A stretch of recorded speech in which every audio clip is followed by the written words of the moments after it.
بسم الله الرحمن الرحيم. الحمد لله والصلاة والسلام على سيدنا محمد وعلى آله وأصحابه أجمعين.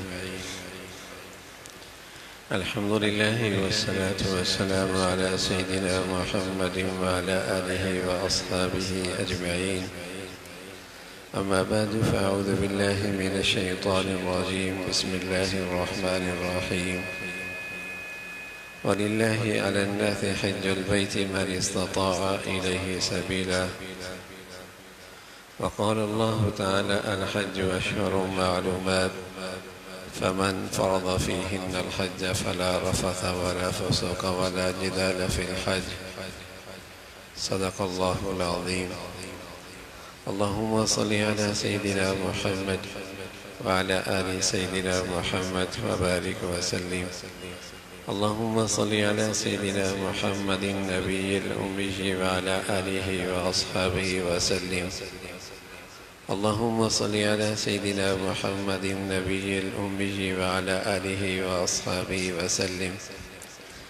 میرے معزز مسلمان بزرگوں، عزیز بھائیوں اور امت مسلمہ کی مقدس ماں اور بہنوں، رمضان سے لے کر عید الاضحیٰ تک عبادات کا ایک مبارک سلسلہ ہے۔ رمضان کے روزے ختم ہوتے ہیں تو فوراً حج کے دن شروع ہو جاتے ہیں۔ شوال، ذی القعدہ، ذی الحج، ان کو حج کے مہینے کہا جاتا ہے۔ یعنی یکم شوال سے کوئی آدمی احرام باندھنا چاہے حج کا تو باندھ سکتا ہے۔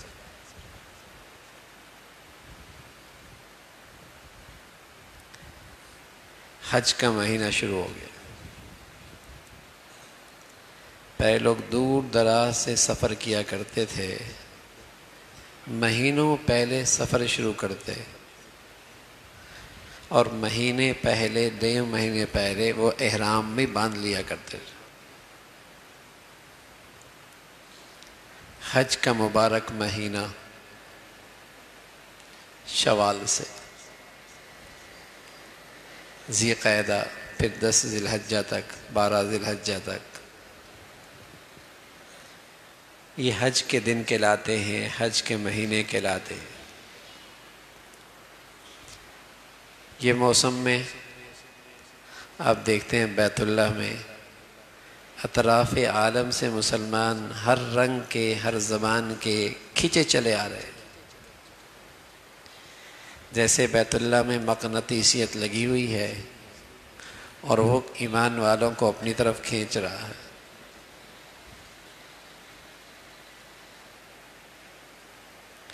رمضان نماز بدنی عبادت ہے، روزہ بدنی عبادت ہے، زکوٰۃ مالی عبادت ہے، حج بدنی عبادت بھی ہے، مالی عبادت بھی ہے۔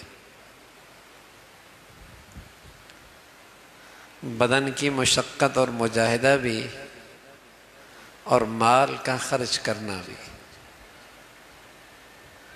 حج بدنی عبادت بھی ہے،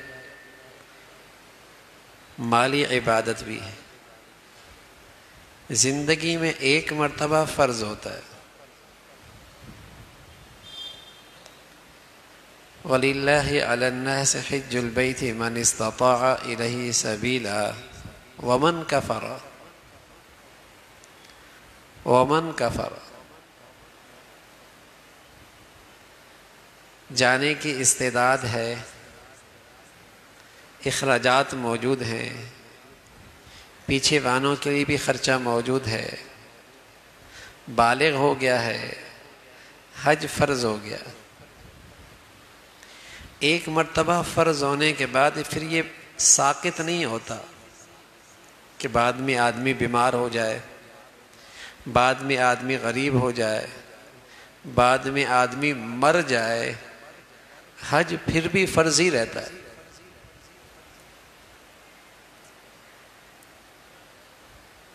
اس لیے مسلمان اس کا اہتمام کرتے تھے کہ جیسا ہی حج فرض ہو جتنا جلدی ہو سکے ادا ہو جائے۔ صحت کا پتہ کوئی نہیں، خوشحالی کا پتہ کوئی نہیں، زندگی کا پتہ کوئی نہیں۔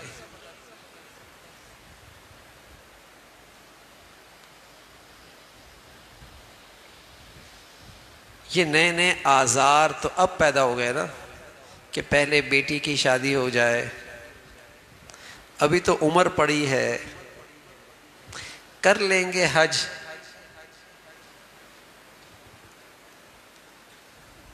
پہلے لاکھوں میں ہوتا تھا اور چند لاکھ اس کے پاس تھے بھی، اور آج اتنا مہنگا ہو گیا کہ حج تو فرض ہو گیا اب کر نہیں پا رہا۔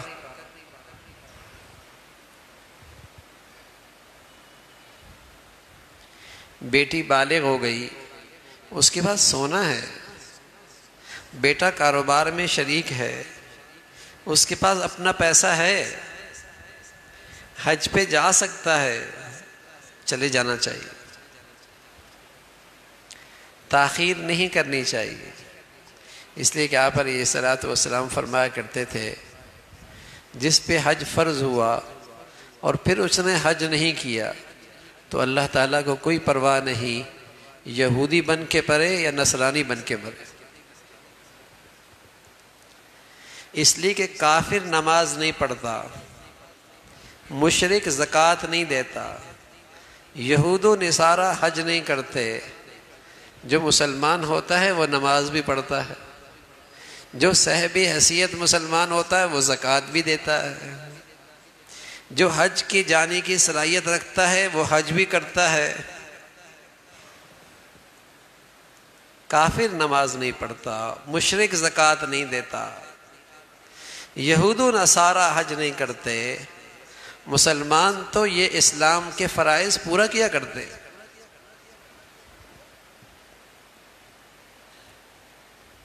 تاخیر نہیں کرتے۔ صحت کا تو پتہ کوئی نہیں، زندگی کا پتہ بھی کوئی نہیں، حج فرض ہو گیا، اب جاتے جاتے اس کے لیے وصیت کرنا ضروری ہے کہ میری طرف سے حج بدل کرا دینا۔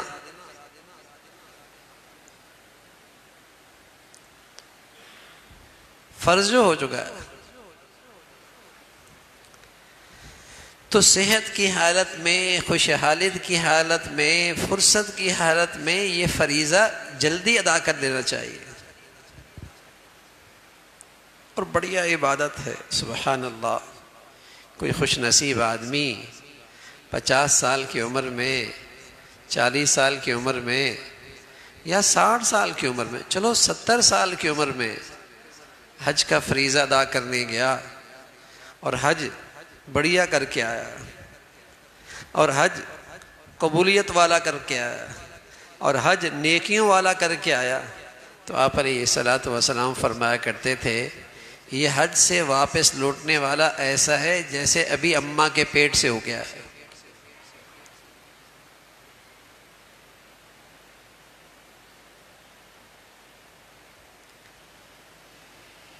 اس کی اپنی بخشش نہیں ہوئی، یہ ایسا حج بڑھیا عبادت ہے، کسی کو صحیح نصیب ہو جائے تو 40 دن تک جس کے لیے بخشش کی دعا کرے گا اللہ اس کی بھی بخشش کر دے گا۔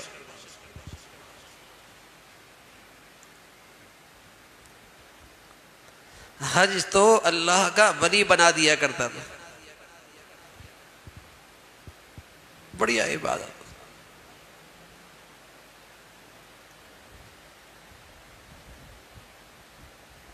بڑھیا عبادت ہے۔ اگر مسلمان حج کی تربیت لے کے جاتے، حج کا طریقہ لے کے جاتے، حج سیکھ کے جاتے، اور حج کرنے کی کیفیات، صفات پیدا کر کے جاتے، تو صرف یہ حج کا یہ عبادت امت اسلامیہ میں انقلاب برپا کر دیتی۔ ہر سال لاکھوں لوگ کرتے۔ اگر مسلمان سیکھ کے جاتے، تربیت لے کے جاتے، کیفیات بنا کے جاتے، صفات کے ساتھ جاتے، تو حج کی عبادت امت کی اصلاح کا ایک بہت بڑا فریضہ ہے، تربیت کا۔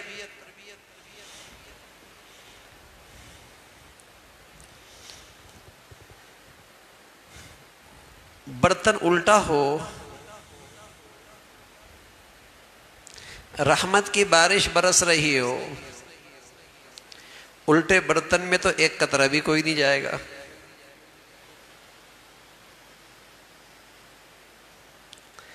برتن سیدھا ہے، گدلا ہے،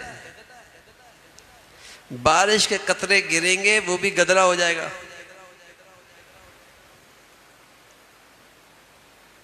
تو یہ بیچارہ حج کرنے والا دل کے برتن کو الٹا ہی کر کے چلا گیا اور الٹا ہی کر کے لے کے آ گیا، گدلے برتن کے ساتھ آیا، خالی ہاتھ آیا۔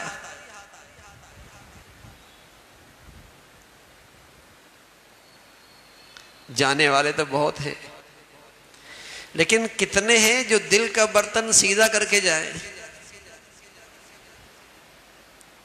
اس برتن کو مانجھ کر جائیں۔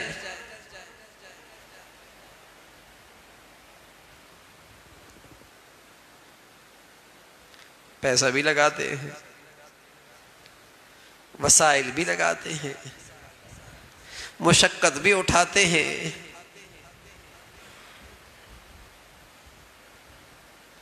اس حج کی برکات کتنی لیتے ہیں۔ آپ علیہ الصلوۃ والسلام فرمایا کرتے تھے ایک وقت آئے گا لوگ حج کریں گے تجارت کے لیے، کاروبار کے لیے، لوگ حج کریں گے شہرت کے لیے۔ اتنے ہو گئے، اتنے ہو گئے، نام و نمود شہرت کے لیے۔ لوگ حج پہ جائیں گے بھیک مانگنے کے لیے۔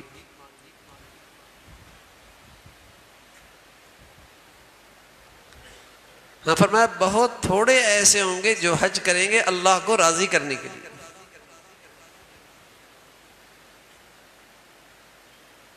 اللہ تعالیٰ کو راضی کرنے کے لیے،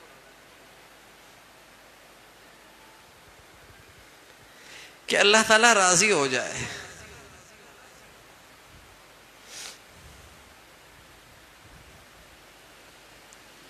حج کرنے جا رہا ہے، حاجی کہلائے،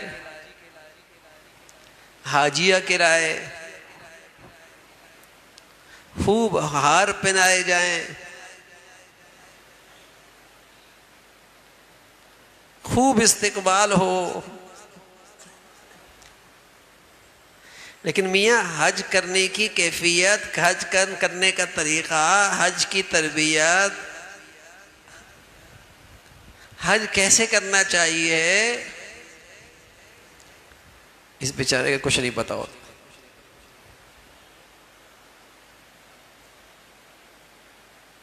کچھ نہیں پتا ہوتا۔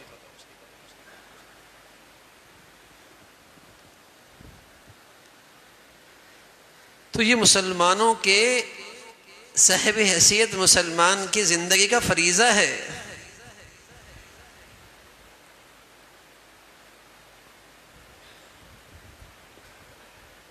زکوٰۃ فرض ہو جائے تو زکوٰۃ کے مسائل سیکھنا، جس سے میری زکوٰۃ صحیح ادا ہو جائے، یہ بھی فرض ہو جاتا، یہ بھی فرض ہو جاتا۔ حج فرض ہو جائے تو پھر میرا حج صحیح ہو جائے، یہ سیکھنا بھی ضروری ہو جاتا ہے۔ حج بڑھیا ہو،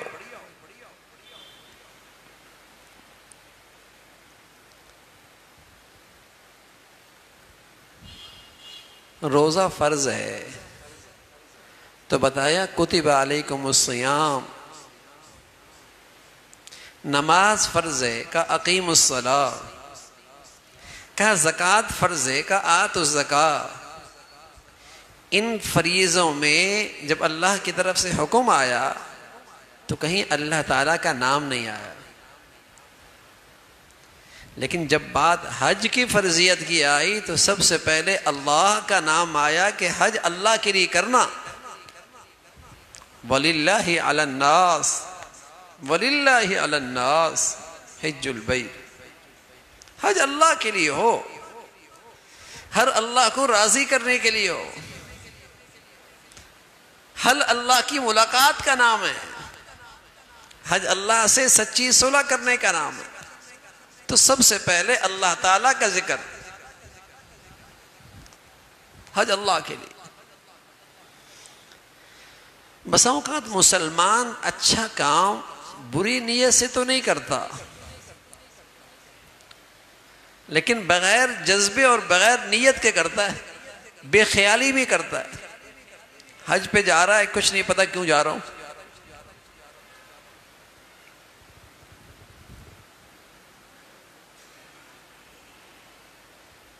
یہ کیوں جا رہا ہو حج پہ.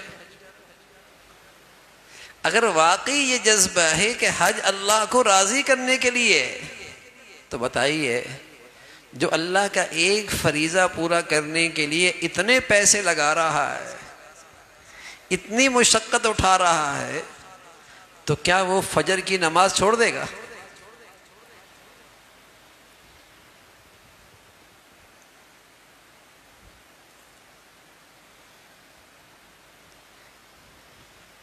کیا وہ زکوٰۃ کے فریضے میں کوتاہی کرے گا؟ کیا وہ گناہ کرنے سے، جو فرض ہے گناہ سے بچنا، اس میں کوتاہی کرے گا؟ جب ایک فریضے کی ادائیگی کے لیے لاکھوں روپے لگا رہا ہے اور کہہ رہا ہے کہ میں اللہ کو راضی کرنا چاہتا ہوں، تو اگر اس جذبے میں یہ سچا ہے اور اس نیت میں یہ سچا ہے تو جانے سے پہلے ہی بہت کچھ اس کا بدل جائے گا کہ بھئی میں اللہ کو راضی کرنے کے لیے جا رہا ہوں. اب یقین جانے، اللہ حفاظت فرمائے، چونکہ یہ جذبہ نہیں رہتا، جہاز بھرا ہوا ہوتا ہے، فلائٹ بھری ہوئی ہوتی ہے، حج کر کے آ رہا ہوتا ہے، نماز نہیں پڑھ رہا ہوتا.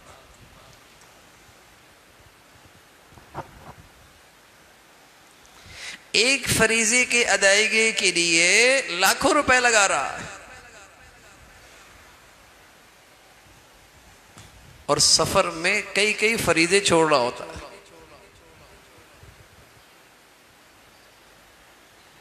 سیاحت کے لیے گیا تھا،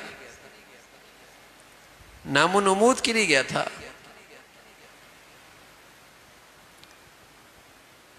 دنیاوی مقاصد کے لیے گیا تھا. ہاں، ایسا آدمی اگر فرائض دیگر چھوڑ دے تو سمجھ میں آتا ہے، لیکن اگر کوئی آدمی اللہ کو راضی کرنے کے لیے گیا ہے اور ایک فریضہ ادا کرنے کے لیے لاکھوں روپے لگا رہا ہے، تو جس فریضے کو پورا کرنے میں پیسہ بھی نہیں لگتا، اتنی مشقت بھی نہیں لگتی، بتائیے وہ اس میں کیسے سستی کر سکتا ہے؟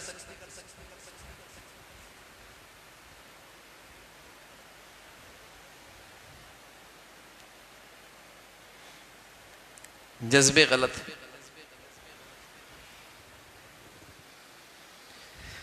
تو حج اللہ کے لیے، اللہ کو راضی کرنے کے لیے.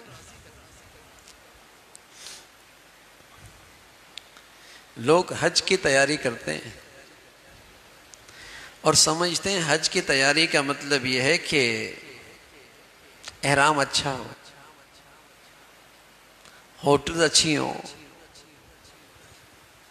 پیکیج اچھا ہو، رہائش اچھی ہو، کھانا پینا اچھا ہو، سفر کے لیے سواری اچھی ہو. اس کا انتظام کر لیا تو سمجھتے حج کی تیاری ہو رہی ہے.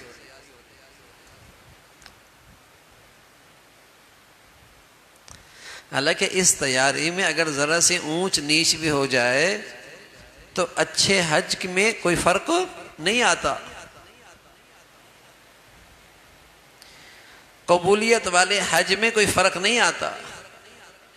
نیکی والے حج میں کوئی فرق نہیں آتا، لیکن اس حاجی کی ساری توجہ اس پہ ہوتی ہے، اور جب آتا ہے کسی سے ملتا ہے تو تجزیہ بھی اسی پہ ہوتا ہے. ہوٹل کیسی تھی، کمرے کیسے تھے، کھانا کیسے دیا تھا. اور وہاں بھی بیچارہ مینا میں، عرفات میں، مطاف میں جہاں آپس میں بیٹھتے ہیں تو یہی تبصرہ ہوتا ہے.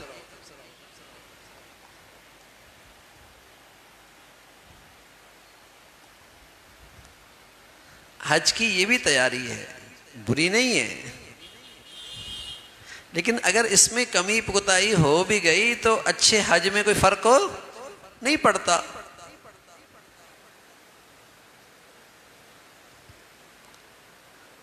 حج کی قبولیت میں کوئی فرق نہیں پڑتا، حج کی نیکی میں کوئی فرق نہیں پڑتا، اونچ نیچ ہو جاتی. ایک حج کی تیاری اور ہے، وہ ہے حج کیسے کرنا ہے. حج کرنے کا طریقہ کیا ہے.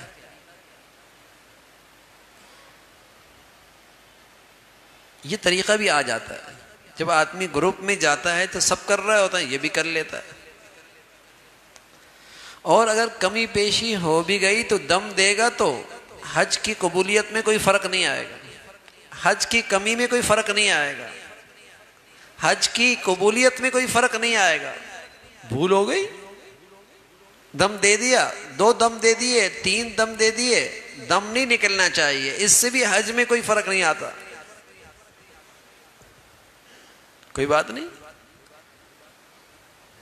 جیسے آپ سجدہ سہو کرتے ہیں، نماز پھر بھی بڑھیا. ایسی وہاں غلطی ہو گئی، آپ نے دم دے دیا، حج پھر بھی بڑھیا. لیکن ایک اور چیز ہے حج کی تربیت کی،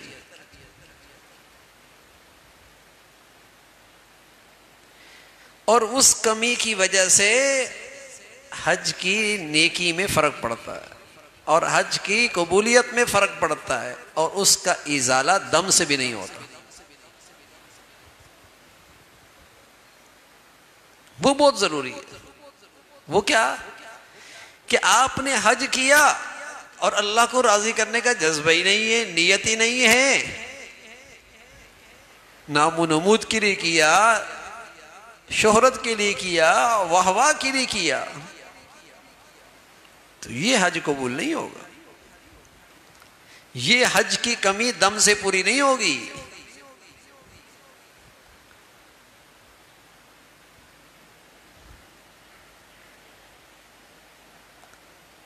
یہ تربیت نہیں ہوتی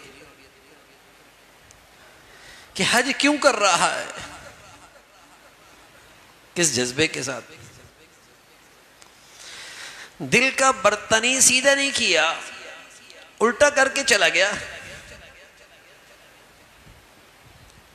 تو یہ کمی دم سے پوری نہیں ہوگی.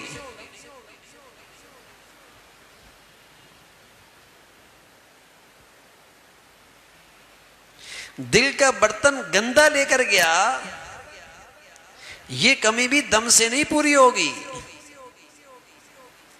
یہ تو کمی پھر ہمیشہ کے لیے رہ جائے گی.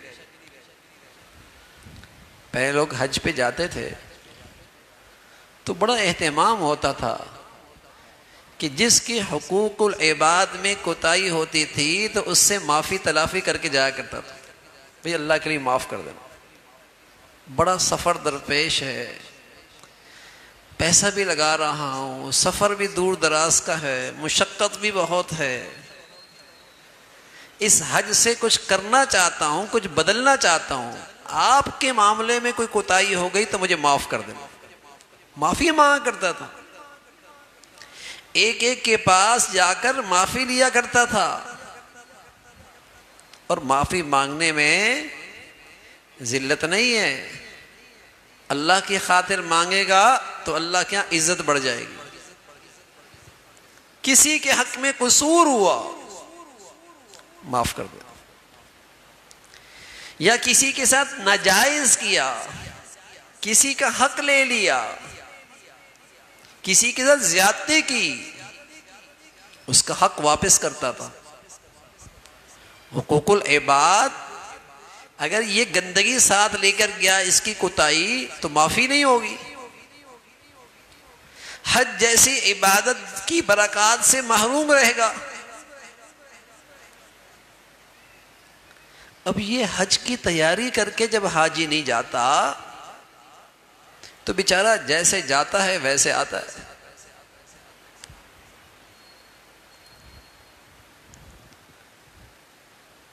معافی مانگ لیا کرنا۔ جن کا پتہ ہو ان سے تو معافی مانگ لینی چاہیے کہ ان کے حق میں یہ کوتاہی ہوئی، ان کا حق ادا کر دے۔ ورنہ جتنے ملنے جلنے ہیں آدمی ان کی طرف میسج بنا کے بھیج دے کہ بھائی آپ کے حق میں انجانے سے مجھے تو یاد بھی نہیں رہا، کوئی کوتاہی رہ گئی تو مجھے اللہ کی خاطر معاف کر دو، حج پہ جا رہا ہوں، بڑھیا عبادت ہے۔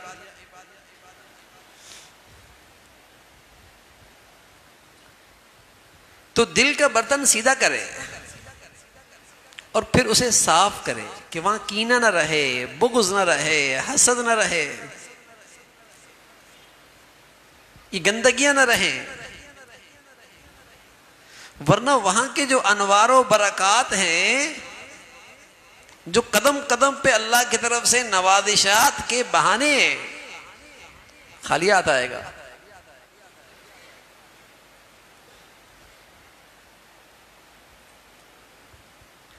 تو دل کا برتن سیدھا بھی ہو، صاف بھی ہو، یہ کر کے جائے۔ ایسی مقدس جگہ ہیں، روئے زمین کی سب سے مبارک جگہیں جہاں اللہ کے ہر نبی کے قدم پڑے، لیکن یہ نالائق جگہ تو وہی جاتا ہے لیکن دل کا برتن سیدھا نہیں کرتا۔ تو قصور تو رحمت کی بارش کا نہیں ہے نا، برتن سیدھا نہیں کیا اس لیے ایک قطرہ بھی نہیں آیا۔ وہاں تو اللہ کے ہر نبی کے قدم پڑے ہیں اور ہر ولی کی چاہت رہی ہے کہ وہاں پہنچوں، ہر نبی کی خواہش رہی ہے کہ وہاں پہنچوں۔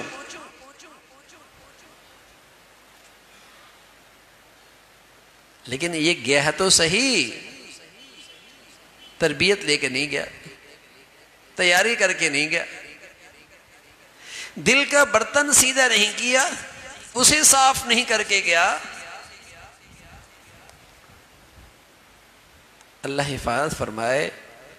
اب تو ہمارا حال یہ ہے کہ اگر حج اس لیے کروں کہ ساری زندگی بدل جائے تو ڈر لگتا ہے، اگر ساری زندگی بدل گئی تو پھر مزہ کیا آئے گا دنیا میں؟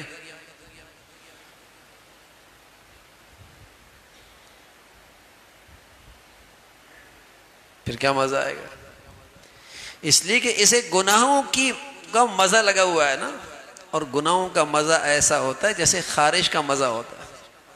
مزہ تو خارش میں آتا ہے، جب کرتا ہے تو خارش اور اٹھتی ہے، پھر خارش کرتا ہے، پھر مزہ آتا ہے، لیکن نتیجہ کیا نکلتا ہے؟ جلد خراب ہو جاتی، خون نکلنے لگتا ہے، زخم ہونے لگتا ہے۔ تو گناہوں کی مزہ ایسا ہی ہے، دل میں زخم لگتا ہے جس سے دل ہر وقت بے چینی اور بے سکونی کا درد محسوس کرتا ہے۔ گناہوں کی وجہ سے دل پہ زخم لگتا ہے جس سے ہر وقت بے چینی اور بے سکونی کا درد محسوس کرتا ہے۔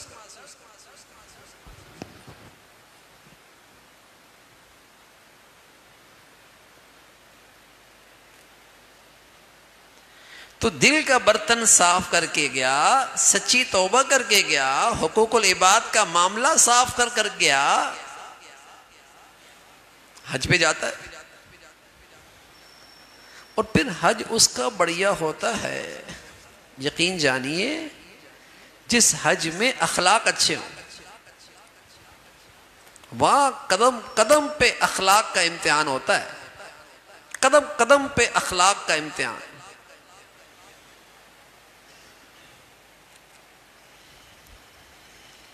ان گناہگار آنکھوں نے دیکھا اور کانوں نے سنا. حج کر کے جا رہے تھے لوگ، راستے میں مدینہ ایک ہوٹل پہ لوگ ٹھہرے ہوئے تھے، بس ٹھہری ہوئی تھی، تو وہاں اس نے اپنی عورت کو طلاق دے دی. جب تربیت نہیں ہوتی، اخلاقیات کا جنازہ زندگی میں نکلا ہوتا ہے، تو ایسے مبارک سفر کے اندر بھی ایسے ایسے مجرمانہ اور ایسے ایسے گناہوں کا ارتکاب کرتا ہے. غصے میں کہنے لگا اگر تو نہیں بیٹھی تو طلاق.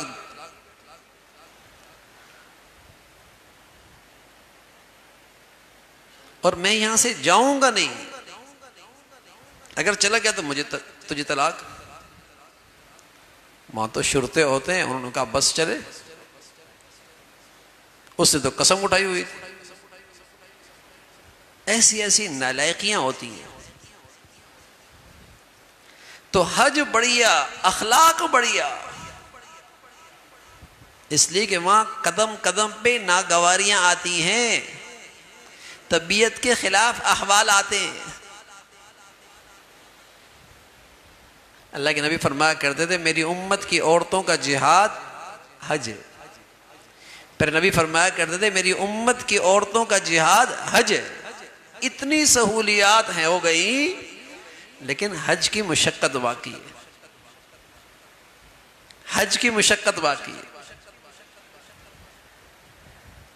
تو وہاں مجاہدہ ہوتا ہے، مشقتیں ہوتی ہیں. اگر اخلاقیات نہیں تو بہت کچھ نقصان کر بیٹھتا ہے.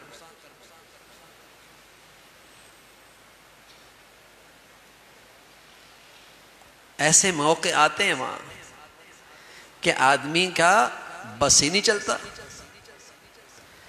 بس بھی نہیں چلتا اور بس بھی نہیں چلتی. نہ بس چلتا ہے نہ بس چلتی ہے. اب کھڑا ہوا ہے جو 16 لاکھ کا حج کر رہا ہے وہ بھی وہیں کھڑا ہے، جو 50 لاکھ کا حج کر رہا ہے وہ بھی کھڑا ہوا ہے. بس ہی نہیں چل رہا. صبر، صبر، برداشت، تحمل، اس پہ اللہ تعالیٰ اس مشقت پہ کیا دیں گے اس کا خیال. تب مزہ آئے گا حج میں، تب آتا ہے اس فریضے میں مزہ. ورنہ اگر قدم قدم پہ ناشکری ہے اور جو لے کر گیا ہے اس کی غیبت ہے اور اس کی برائیاں ہیں اور اس پر تبصرے ہیں، تو اس کو تو کوئی نقصان نہیں ہوا. اس نے اپنے پیسے لے لیے. اب نقصان اسی کا ہوا، پیسے بھی دیے، حج بھی گیا. پیسے بھی دیے، حج بھی گیا.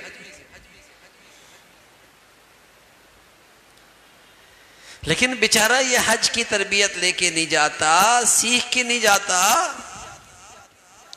پیسے بھی دے کے آتا ہے، حج بھی وہیں چھوڑ کے آتا ہے.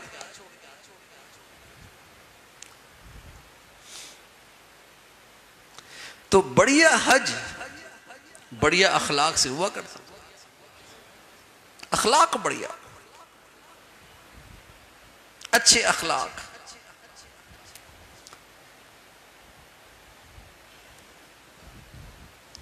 وہاں لوگ اجنبی ہوتے ہیں، طبیعتیں اجنبی ہوتی ہیں، لوگوں کا مزاج اجنبی ہوتا ہے.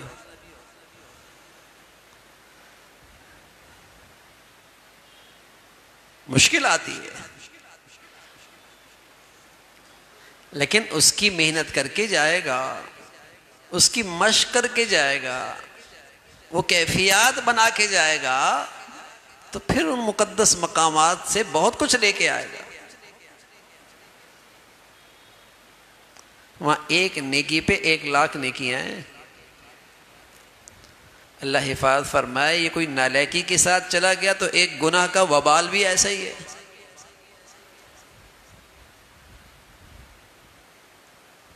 اب یہ منا میں بیٹھ کر غیبت کر رہا، مطاف میں بیٹھ کر غیبت کر رہا. عادت جو بنی ہوئی ہے، عادت جو بنی ہوئی ہے.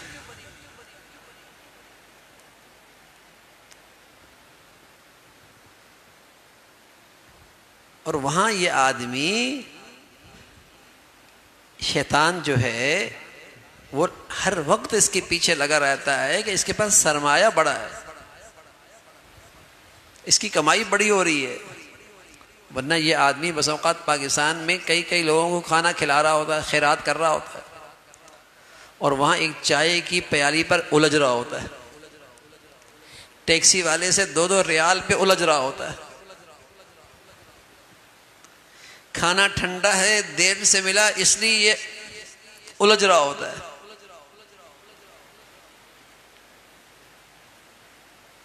حالانکہ وہاں تو ایسی جگہ ہے، سلام پھیلا رہا ہے، ایثار کر رہا ہے، خدمت کر رہا ہے. یہ حج بڑھیا ہو رہا ہے، اخلاق بڑھیا اخلاق سے بڑھیا حج ہوتا ہے. تو لوگ حج کی تیاری کر کے جاتے ہیں کہ ویزا نکال لیا، اس پاسپورٹ بنوا لیا، گروپ اچھا بنا لیا، اچھی جگہ کمرے بنا لیے، اچھی جگہ رہائش اختیار کر لی، کھانے کا انتظام پہلے سے کر لیا. یہ حج کی تیاری تو ہوتی ہے. یا پھر زیادہ حج کی تیاری تو کچھ کتاب سے حج کرنے کا طریقہ سیکھ لیا. لیکن یہ کتنے لوگ ہوتے ہیں جو دل کا برتن سیدھا کر کے جائیں، صاف کر کے جائیں، توبہ کر کے جائیں، لوگوں کا حقوق ادا کر کے جائیں، اللہ تعالیٰ کو راضی کرنے کا سچا جذبہ لے کے جائیں.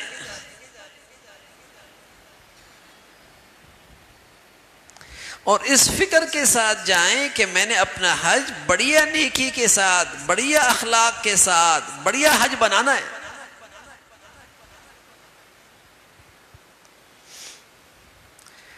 شیخ الحدیث مولانا زکریا رحمۃ اللہ علیہ، جنہوں نے فضائل حج بھی لکھی ہے، فضائل حج پڑھنے والی کتاب ہے، ان سے ایک صاحب آئے، کہنے لگے حضرت کوئی نصیحت فرمائے، حج پہ جا رہا ہوں. مختصر سی حضرت نے 2 باتیں فرمائی. فرمایا بھائی اس سفر میں جا رہے ہو تو بس صبر سے کام لے لو، صبر سے کام لے لو. پورے راستے میں صبر کا امتحان ہوتا ہے، پورے راستے میں اخلاق کا امتحان ہوتا ہے.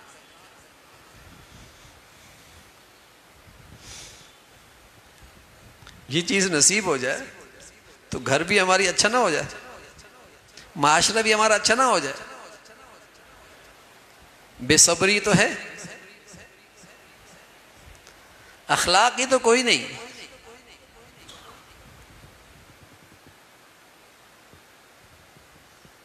فرمایا صبر سے کام لے. اور دوسری بات فرمائی، دوسری بات فرمایا اپنی نظروں کی حفاظت کر. فضل ابن عباس رضی اللہ تعالیٰ عنہ، سید زادے حضرت عباس رضی اللہ عنہ کے بیٹے، عرفات سے آ رہے ہیں اور کہاں بیٹھے ہوئی ہے؟ حضور علیہ الصلوۃ والسلام کے سواری کے پیچھے حصے پہ بیٹھے ہوئی.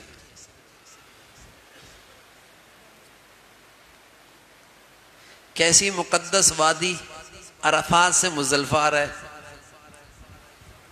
اور کیا قیمتی موسم حج کا، 10 ذی الحجہ، اور کیسی بڑھیا صحبت کے حضور کے ساتھ بیٹھے ہیں.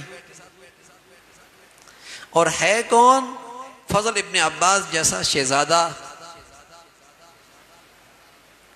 مرد بھی آ رہا ہے، عورتیں بھی آ رہے ہیں.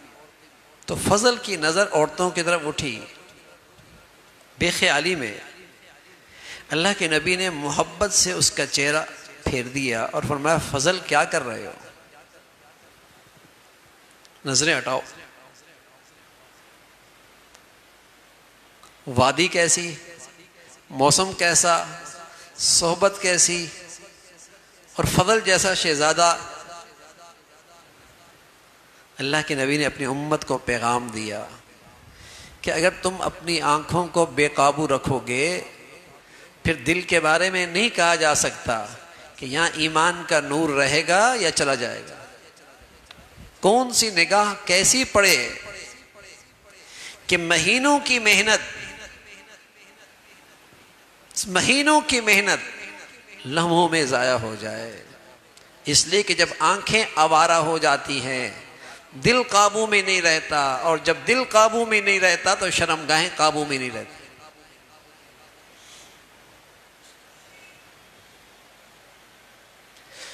قل للمؤمنین یغضوا من ابصارہم ویحفظوا فروجہم وقل للمؤمنات یغضضن من ابصارہن ویحفظن فروجہن. یہاں اہتمام دیکھیے، نماز کی بات آئی تو صرف مردوں سے کہا، عورتیں بھی ماتحت داخل ہیں. زکوٰۃ کی بات آئی تو مردوں سے کہا، عورتیں میں اس میں داخل ہیں. حج کی بات آئی تو مردوں سے کہا، عورتیں بھی اس میں داخل ہیں. روزے کی بات آئی تو مردوں سے کہا، عورتیں بھی اس میں داخل ہیں. لیکن جب آنکھوں کی حفاظت کی بات آئی تو مردوں سے الگ کہا، عورتوں سے الگ کہا. اہتمام.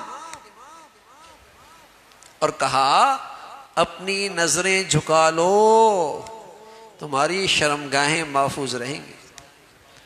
عورتوں سے کہا نظریں جھکا لو، اپنی عزتوں کی حفاظت ہو جائے گی، تمہاری عزت و آبرو کی حفاظت ہو جائے گی.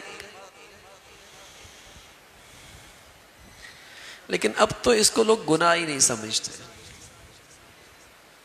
جیسے یہاں زندگی میں عادت ہے مرد عورت آزادانہ، وہاں بھی یہی فضا ہوتی ہے. ہوٹلز میں، رہن سہن میں، جیسے سمجھتے ہیں اس مقدس زمین پر ہر گناہ بھی صحیح ہو گیا، ہر گناہ کی بھی اجازت ہو گئی. آزاد. تبھی تو لاکھوں جاتے ہیں، جیسے جاتے ہیں ہم ویسے واپس آتے ہیں.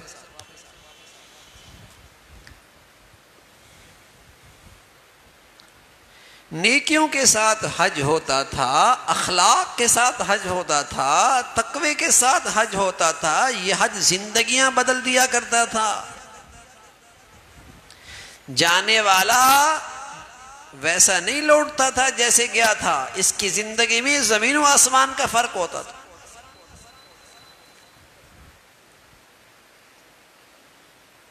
بہت کچھ بدل کے آیا کرتا تھا.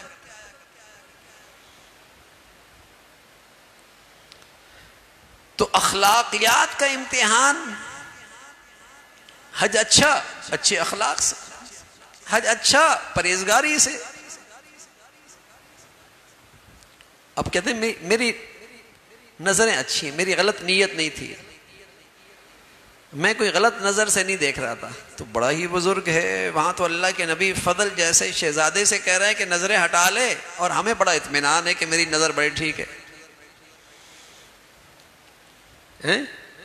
عجیب مخلوق ہے. اب تو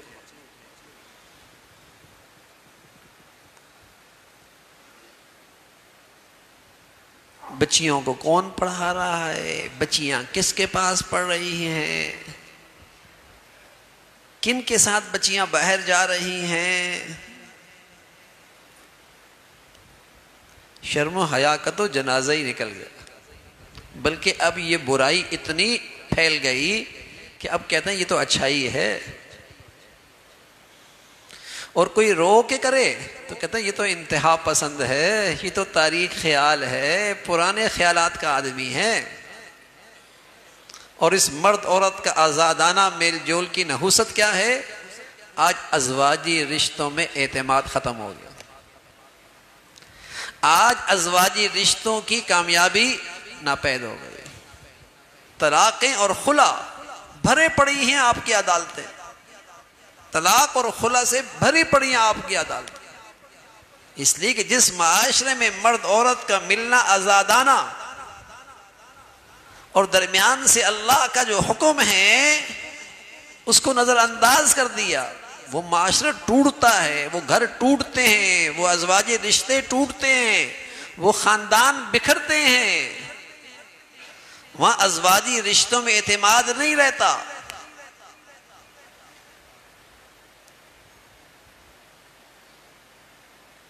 اس گناہ کی نحوست ہوتی. عورتوں کی خوبی تھی ہن قاصرات جنت کی عورتیں تھیں وہ اپنی نظریں جھکا کے رکھتی تھی، مجال ہے کسی اجنبی مرد کی طرف اس کی نظر جائے، یہ جنتی عورت کی خوبی ہے۔ حکیم امت تھانوی رحمۃ اللہ علیہ فرمایا کرتے تھے مشرقی عورتوں کی یہ خوبی تھی، مشرقی عورتوں کی یہ خوبی تھی کہ اس کا میاں کتنا ہی اس کی نظروں سے اوجل کیوں نہ ہو، سالوں لگ جائیں، مجال ہے وہ کسی غیر کی طرف نظر اٹھا کے دیکھے۔ یہ جنت والی خوبیاں مشرقی عورت میں تھیں۔ آج بھی آپ اندرون سندھ جائیں گے نا تو وہاں ہندو عورتیں جب کوئی مرد جا رہا ہوگا تو وہ عورتیں اپنے اوپر کپڑا کر لیں گی، ہندو عورتیں راستے سے ایک طرف ہو جائیں گی۔ یہ مشرقی عورتوں کی خوبی تھی کہ وہ اپنے مرد سے، اپنے شوہر سے نظریں غیر کی طرف نہیں دیکھا کرتے۔ لیکن اب نئی روشنی نے شرم و حیا بھی نکال دی، اور شرم و حیا نہیں نکالی، احساس بھی نکال دیا۔ وائے ناکامی متائے کارواں جاتا رہا، کارواں کے دل سے احساس زیاں جاتا رہا۔ لوٹ بھی گئے، یہ دولت چھین بھی گئی، احساس بھی جاتا رہا۔ کیا لٹ گیا ہے؟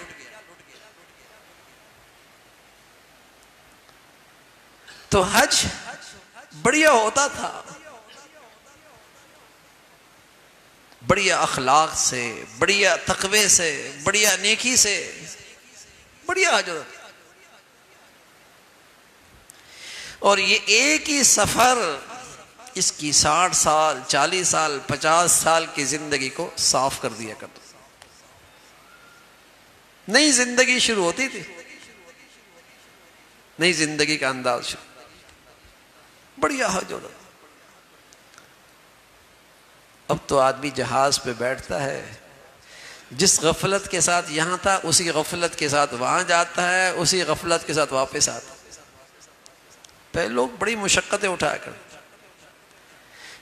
لوگ سواری پہ نہیں جایا کرتے تھے، سر کے بل جایا کرتے تھے۔ سر کے بل جا کیسے؟ سفر چلتا تھا بیلوں پر، چیزوں پر، تو جہاں پڑاؤ ڈالتے 2 رکعت شکرانے پڑھتے، پھر جہاں پڑاؤ ڈالتے 2 رکعت شکرانے پڑھتے، پھر جہاں پڑاؤ ڈالتے 2 رکعت شکرانے پڑھتے کہ اللہ اس سفر کے لیے ہمیں توفیق دے دی۔ تو مہینوں لگتے، جہاں ٹھہرتے شکرانے کے نفل پڑھتے۔ تو وہ سواریوں پہ نہیں جایا کرتے تھے، سر کے بل جایا کرتے،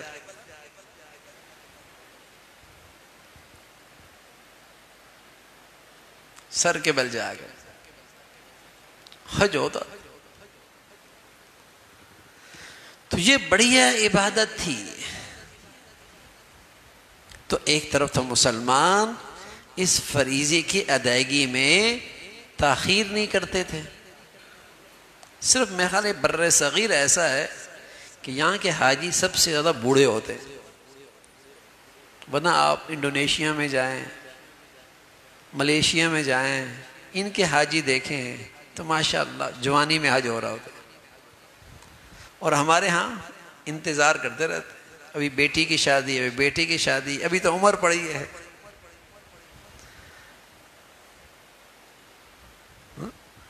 فریضہ حج جیسی فرض ہو جائے ادا کرو، ادا کرو۔ زندگی کا پتہ کوئی نہیں، صحت کا پتہ کوئی نہیں، وقت کا پتہ کوئی نہیں، کیسے حالات آ جائیں، اور جاؤ سیکھ کے جاؤ، تیاری کر کے جاؤ۔ بڑے مقدس مقامات ہیں، بڑی مقدس جگہ ہیں، لیکن اگر نالائکی کے ساتھ گیا اور برتن الٹا ہی کر کے گیا خالی آتا ہے، اور اگر کچھ تیاری کر کے گیا، دل کا برتن سیدھا کیا، مانج کر کے صاف کر کے گیا تو بہت کچھ لا سکتا ہے، بلکہ ساری دنیا کو جو کچھ ملا اسی در سے تو ملا ہے۔ ساری دنیا کو جو کچھ ملا ہے اسی در سے تو ملا ہے بھائی. ایسی جگہ ہے قدم قدم پہ وہاں رحمتیں کسے نوازنے کے نوازشات کے بہانے. تو حج تیاری کے ساتھ جائے, صحیح جذبے کے ساتھ جائے, اچھے اخلاق کی کیفیت کے ساتھ جائے, اچھی کیفیت کے ساتھ جائے اور پرہیزگاری کے ساتھ جائے. ہے مشکل چیز, لیکن اگر یہ پتہ ہے کہ بڑا موقع ملا, بڑی فرصت ملی, بڑی دولت کا موقع, بڑی دولت حاصل ہو سکتی ہے, تو اس کے کچھ آداب ہیں, حج کے کچھ حقوق ہیں.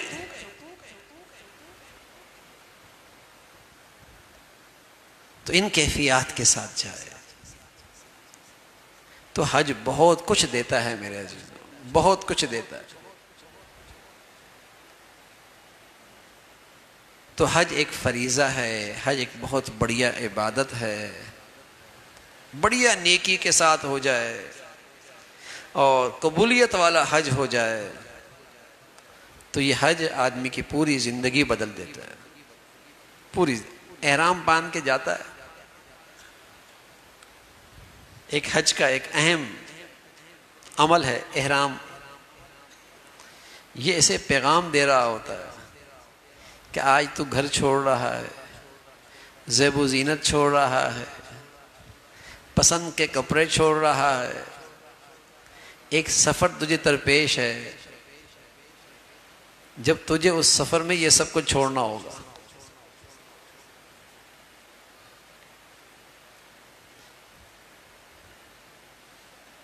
آج تو اپنے اختیار سے زیب و زینت چھوڑ رہا ہے, گھر چھوڑ رہا ہے, احباب رشتہ دار چھوڑ رہا ہے. ایک دن آنے والا ہے تجھے پھر یہ لباس پہنایا جائے گا, لیکن اس دن تیرا اختیار نہیں ہوگا اور تجھ سے یہ سب کچھ چھوٹ جائے گا اور تیرے اختیار میں نہیں ہوگا. تو یہ چھوٹا سا سفر تجھے حقیقی سفر کا پیغام دے رہا ہوتا ہے, سبق دے رہا ہوتا ہے, پیغام دے رہا ہوتا ہے, سبق دے رہا ہوتا ہے. تو حج ان کیفیات کے ساتھ ہو, ان صفات کے ساتھ ہو, ایسے اخلاق کے ساتھ ہو تو میرے عزیزو حج بہت بڑھیا عبادت ہے. اللہ ہر مسلمان کو اور جتنے حجاج اس وقت وہاں تشریف لا رہے ہیں ان سب کو ایسا قبولیت والا حج نصیب فرمائے. اللہ تعالیٰ جو کچھ کہا سنا عمل کی توفیق نصیب فرمائے. اللہم لک الحمد کلو ولک الشکر کلو. اللہم اعنا علی ذکرک و شکرک و حسن عبادتک. اللہم اعنا علی ذکرک و شکرک و حسن عبادتک. یا حی یا قیوم برحمتک نستغیث اصلح لنا شأننا کلہ ولا تکلنا الی انفسنا طرفۃ عین. یا حی یا قیوم برحمتک نستغیث اصلح لنا شأننا کلہ ولا تکلنا الی انفسنا طرفۃ عین. یا ارحم الراحمین جو کچھ کہا سنا عمل کی توفیق نصیب فرما. ایمان والی, عافیت والی, صحت والی زندگی عطا فرما. اے مولا کریم اپنے فضل سے تمام حاضرین حاضرات سامعین سامعات کی تمام جائز حاجات کو پورا فرما, مشکلات کو آسان فرما, پریشانیوں کو ختم فرما. عافیت والی صحت والی اپنی پسند کی زندگی نصیب فرما. ہمیشہ حلال عطا فرما, برکت والا عطا فرما, سہولت کے ساتھ عطا فرما. حرام سے ہمیں ہماری اولاد کو محفوظ فرما. بری زندگی سے, بری موت سے, برے حالات سے, حادثات سانحات سے محفوظ فرما. یا ارحم الراحمین ہمیشہ اپنی اولاد کی تعلیم تربیت زندگی کے صحیح فیصلے کرنے کی توفیق عطا فرما. ہماری اولادوں کو ہمارے لیے صدقہ جاریہ بنا, راحت کا ذریعہ بنا. ہمیں اپنے بڑوں کے لیے عزت کا باعث بنا, ہماری اولادوں کو ہمارے لیے عزت کا باعث بنا. یا ارحم الراحمین اپنے فضل سے، اپنے کرم سے نعمتوں بھری زندگی نصیب فرما، نعمتوں میں شکر گزاری عطا فرما، احسان شناسی عطا فرما، اپنے فضل سے نعمتوں کے چھن جانے سے محفوظ فرما، نعمتوں میں ناشکری سے محفوظ فرما، عزت کے بعد ذلت سے محفوظ فرما، عافیت کے بعد پریشانیوں سے محفوظ فرما، خوشحالی کے بعد تنگ دستی سے محفوظ فرما۔ اے مولا کریم، نیکی پہ آنے کے بعد اور نیکی کے شوق کے بعد، نیکی کی توفیق کے بعد اس دولت سے محرومی سے محفوظ فرما۔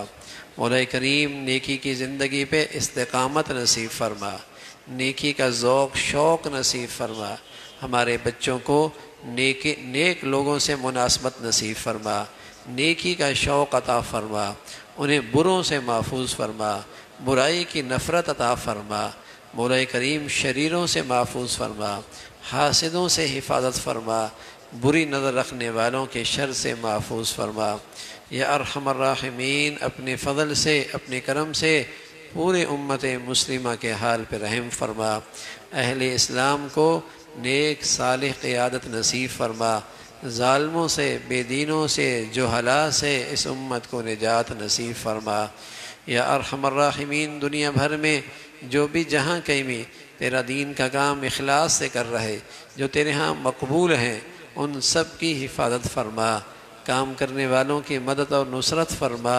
مولا کریم، دنیا بھر کے مظلوم مسلمانوں کی مدد اور نصرت فرما، غزہ اور فلسطین کے بہن بھائیوں کی مدد اور نصرت فرما، اور وہاں مولا کریم حق کی خاطر، اے اللہ، حق کی خاطر اور مقدسات کے حفاظت کے لیے دشمن کے لیے شجاعت اور بہادری کے ساتھ کھڑے ہیں، اے مولا انہیں استقامت نصیب فرما، ان کے دلوں میں سکینہ نازل فرما، ان کی مدد اور نصرت کی شکلیں اے اللہ پورے عالم کو کھلی آنکھوں دکھا۔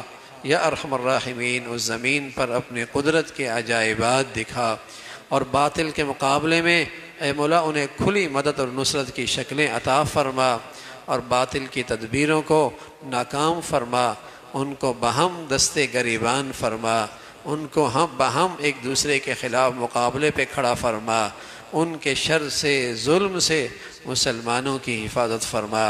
اے مولا کریم، غزہ کے مسلمانوں کی قربانیاں، مجاہدے، شہادتیں، اس سے امت میں غیرت پیدا فرما، امت میں اسلامی بیداری پیدا فرما، امت میں دینی حمیت پیدا فرما، اور مسلمانوں کو غیرت والی زندگی نصیب فرما، حمیت والی زندگی نصیب فرما۔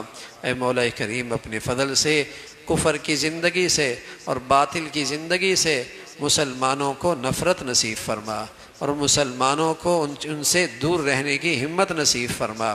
یا ارحم الراحمین، ہمارے وطن عزیز کو سلامتی عطا فرما، استحکام عطا فرما، یہاں نیکی کی اور خیر کی اور تعمیر کی قوتوں کو غلبہ نصیب فرما، تخریب کی اور بے حیائی کی اور بے دینی کی طاقتوں کو نیست و نابود فرما۔ یا ارحم الراحمین، یہاں جو دین دشمن ہیں اور ملک دشمن ہیں، ان کے شر سے مسلمانوں کی حفاظت فرما، یہاں نیکی اور ایمان کی فضاؤں کو عام فرما، ہماری زندگیاں وسائل اس کے لیے قبول فرما۔ یا ارحم الراحمین، اس ملک کو اندرونی بیرونی خطرات سے اور اندرونی بیرونی دشمنوں سے محفوظ فرما۔ یا ارحم الراحمین، ہمیں سلامتی عطا فرما، ہمارے ملک کو سلامتی عطا فرما، ہمارے شہر کو سلامتی عطا فرما، پورے امت اسلامیہ کو سلامتی عطا فرما۔ وصلی اللہ علی سیدنا محمد وعلی آلہ واصحابہ اجمعین برحمتک یا رحمت۔